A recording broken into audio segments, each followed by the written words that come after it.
Hello and salut everybody. Welcome back to Chatting with Nicole. If you have not subscribed, please do me a favor. I need you to subscribe. I need you to share this video and I need you to check out the rest of the videos. If you're new, welcome to the family. I am super grateful that you are here. I want you to check this out. I'm not going to say anything about it. I just want you to check it out. Let me know of your thoughts. Stay safe and blessed, and I'll see you on the next one.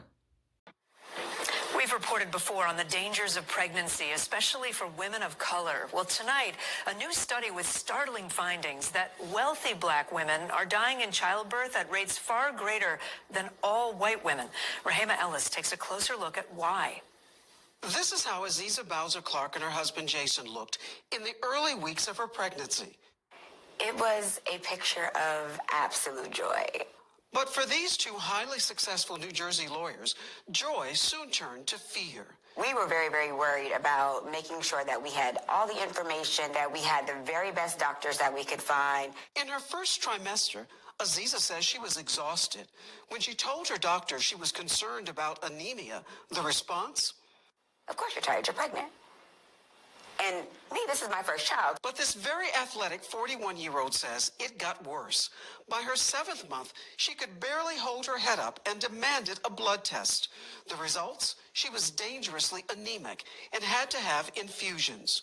It felt like my throat dropped into my stomach because it was there in concrete that I wasn't imagining this.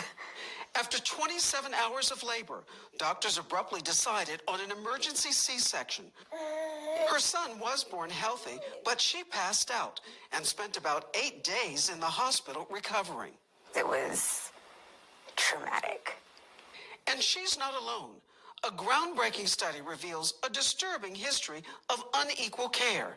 Researchers analyzed nearly all pregnancies in California over a 9-year period, for the first time factoring in both race and income. The findings? Money didn't matter in maternal health care.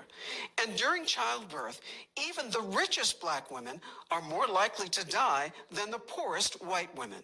Take it as an opportunity. Dr. Camila Phillips is not surprised. And I think that's What's this about?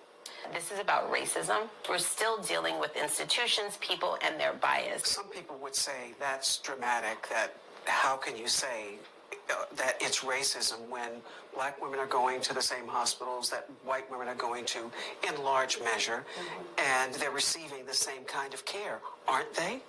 So I would argue that women of color, and in particular black women, are not receiving the same type of care, even in the same institutions. She says some doctors often don't take black women's concerns about their health as seriously as white women's. They're not listening, particularly to women of color. Particularly to women of color, there are terms that often make it into the chart as it relates to black women: difficult, challenging, disruptive. That means early warning signs can be missed, which could lead to negative outcomes. So what can pregnant black women do right now? Experts say identify your risk factors with your doctor. Bring someone with you to your OBGYN appointments and take notes. Aziza did all that and still says, My advice for black women who are pregnant: make sure your voice is heard. Hi, Cindy. a powerful message when starting a family. Race matters.